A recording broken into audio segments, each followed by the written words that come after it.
Hello, my friends. Welcome back to Restricted Republic. My name is Justice Knight, today filling in for Lisa Haven, and we truly can't believe we found the article we did. Why are governments stocking up on this mass execution drug? Cause for concern? Of course, it's a cause for concern, but a leaked document reveals a much more deceptive truth, and we're going to go into great detail. As a matter of fact, I'll give you a quick highlight of what this looks like here on The Guardian. Revealed, Republican-led states secretly spend huge sums on execution drugs. Moving forward, documents obtained by The Guardian show 3 states paying astronomical amounts to skirt, almost certainly illegally, a ban on pharmaceuticals for lethal injections. A document obtained by The Guardian reveals the full extent of the spending blitz that American death penalty states have embarked upon as they try to restart executions delayed by the pandemic. The findings show that Republican leaders are not only willing to run roughshod over their own state and federal laws, but also prepared to spend lavishly in the process. The key words within all of this is almost certainly illegal. And that's just where the deception begins. As a request, and as I'm sure you already know, Lisa and I co-host RestrictedRepublic.com, the platform we created to get around this censorship and suppression that is choking out real news. Right now, however, for a very limited time, we're going to offer you a discount that exists nowhere else.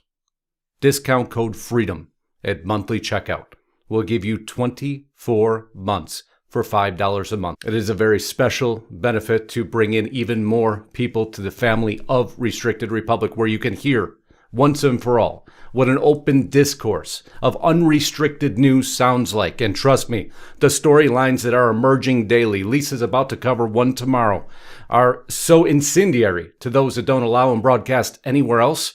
We only have one outlet to provide them to you. That is RestrictedRepublic.com. Right now, put discount code FREEDOM in monthly checkout to get that 24 months at $5 a month. This is a very limited time offer. Also, if you haven't subscribed to my channel, Lisa will throw a link up right now. I certainly hope you'll click on that so we can continue to provide you all the news that matters. So now let's get back into the document that tripped off everything. An order coming out of Arizona, a heavily redacted order, shipped to the Arizona Department of Corrections. And you see there within the line, it says pentobarbital sodium at 1,000 quantity, price $1,500 per vial, for a total spend of $1,500,000. This was the exact document that this article was referring to. So a little background first. Pentobarbital sodium injection. Veterinarians use pentobarbital. Just for a beginning, if you don't believe me, there you go. Pentobarbital for dogs and cats for euthanasia to begin with. So again, is it illegal? Or is it a controlled substance? Go a step further here. Remembering now, it said almost certainly illegally. Are they so sure? Pentobarbital also used in medical procedures as part of anesthesia at times.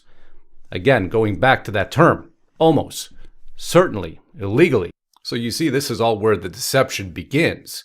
It's how publishers like The Guardian trick you and deceive you and warp your sense and sensibility, or at least attempt to. Of course, we know you're too smart for that. So we'll go a step further. Maybe this is just a state deal and the feds don't feel the same. I'm going to show you an article here by Time Magazine. Why the Justice Department's plan to use a single drug for lethal injections is controversial. Now wait, this is the U.S. Department of Justice. States started using it for executions in 2011 due to a shortage of sodium thiopental, which was previously used in executions along with other drugs. They were mixed in a cocktail generally. Barr's announcement comes 5 years after the botched execution of Clayton Lockett in Oklahoma. There was another botched execution in Arizona, by the way. I'll tie this together for you shortly. In 2014, Lockett was injected with a combination, again, one of those cocktails we mentioned. It was an untested blend of chemicals, appeared to be unconscious. Lockett woke up and thrashed around before dying of a heart attack 43 minutes later. The case brought national attention to the drugs used in lethal injection. Remember now, the ones that are almost certainly illegally being used. Concerns over the effectiveness of multi-drug lethal injections also encourage states to turn to pentobarbital. Since 2010, 14 states have used this drug in over 200 executions, and federal courts, including the Supreme Court, have repeatedly upheld the use of pentobarbital in executions as consistent with the Eighth Amendment. Oh, wait now. Almost certainly illegal, but the Supreme Court upheld its use. Deception reigns supreme, doesn't, in this new cycle of lies. Going back to that Time article, the new federal guidelines state that only pentobarbital will be used, and according to the Department of Justice, the Supreme Court has upheld the use of this drug in executions. In April, the Texas Supreme Court allowed the state to protect the identity of their supplier. The Supreme Court in Missouri upheld the use of this drug for death row inmates Russell Bucklew. Scheduled for execution on October 1st, many pharmaceutical companies have stopped supplying drugs to the government for executions, but death penalty opponents say there are ways for the government to find workarounds, allegedly, again, for this drug that is from illicit dealers. Going back to the Guardian article, Republican-controlled states are spending astronomical sums of their taxpayers' money to buy pharmaceutical drugs from illicit dealers. You like how to use that. Illicit, meaning, of course, not permitted and unlawful.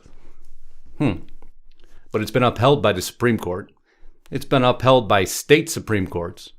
It's used by the Department of Justice. But yet, it's supposedly illegal for the states who are now trying to utilize it. Maybe there's another measure in place. Maybe we've misconstrued some of the facts and data about this almost certainly illegal use of the drug. So we'll go to the Arizona Department of Corrections, and this is how many people currently are sitting on death row, 115 that have now run out their appeal process.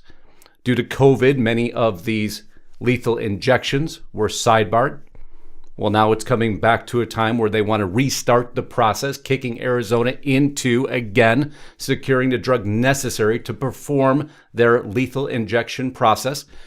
Arizona Attorney General files notice for execution of 2 death row inmates. I think it's important we never forget who the victims were, because articles like that published by The Guardian tend to just push that to the side, trying to make the governments look like the demons who are just simply trying to fulfill the sentence brought upon those who perpetrated the crime. Here, Frank Atwood murdered an 8-year-old girl, moving down into the appeals court petition for, as you see, Frank Atwood. Let's not forget, before the kidnapping and murder convictions at issue, by the way, of Vicki Lynn Hoskinson, never forget the victims, Frank Atwood had been convicted twice for sexual incidents involving children. In 1975, Atwood was convicted of engaging in lewd and lascivious conduct with a child under the age of 14. We can move down further. In 1981, Atwood was convicted for kidnapping an 8-year-old boy. You want to continue to go down? Maybe we just forget about that all. We're supposed to push the victims aside, right? Or maybe we should just forget what Clarence Dixon did to this ASU student by the name of Deanna Bowden. No, we're just supposed to forget that, right? Push it aside. Focus on the issue at hand, the illegal securing of drugs, to go through with the execution that the court already has put down on the perpetrators of these crimes. No, we're not going to do that here. Of course not. So maybe there was just an error in the executions to begin with. Maybe the process wasn't humane. So what would have changed? What happened that Arizona and these other states and now our federal government changed the way they were performing these executions? Well, Arizona inmate dies after nearly 2 hours in apparent botched execution. Moving down in the article, in Arizona's last execution in 2014, Joseph Wood was left snorting and gasping for nearly 2 hours before he died from a controversial drug cocktail, the one I mentioned earlier. So it may be readily apparent now why Arizona changed the way they were performing these executions. Maybe they changed the drug that they are now using, this illegal and illicit drug, correct? It's so illegal and illicit that the Associated Press is publishing articles on what Arizona is doing. Arizona finds death penalty drugs after hiatus in executions. Arizona has finally obtained a lethal injection drug and is ready to resume executions after the difficulty of finding such drugs led to a nearly 7-year hiatus in carrying out the death penalty in the state. What it appears to me to be highly illegal. I mean, what's going on there? What happened last time they tried this? In recent years, Arizona and other states have struggled to buy execution drugs after U.S. and European pharmaceutical companies began blocking the use of their products in lethal injection. So now it appears to be agenda over law. In July of 2015, the state tried to import one such drug, which had been used to carry out executions but was no longer manufactured by companies approved by the U.S. Food and Drug Administration. So what happened? The state never received the shipment because federal agents stopped it at Phoenix Sky Harbor Airport, and the state lost an administrative challenge to the seizure. It looks like the feds stepped again into state business. So officials answer a few questions about the $1.5 million they spent on the execution drug and why they issued a statement that they do not discuss its procurement process for execution drugs or services rendered to carry out these legally imposed sentences. Moreover, the information you seek is statutorily confidential and not subject to disclosure by state law. Pentobarbital is an otherwise legal drug, which can be used from everything from controlling seizures to a pre-anesthetic in the operating room. But manufacturers generally do not want to sell their drugs to be used for execution. So again, how can that be according to that prior article? Remembering now, allegedly illegal. It's why we wanted to give you background to what's occurring. The deception within the articles themselves. The fact that the states are simply trying to carry out their court sentences legally. But others want to stand in the way of that process. And you know when it comes to state rights, Lisa and I hold nothing more dear. If you agree with the process or not, until the process is changed, the states are perfectly within their legal boundaries and rights to do exactly what they're doing. Don't let the deception of mainstream media steer you to think otherwise. We want to thank you once again, and Lisa also asked me to give a shout out to her sponsor, Virtual Shield. Right now, remember, hidewithlisa.com. Stay home, stay protected. 50% off for life, $2.50 a month. What an amazing company. What an amazing sponsor. We can't thank you enough for being here. Thank you so much for allowing me to fill in. Until next time, Godspeed and God bless. Justice Knight, signing out.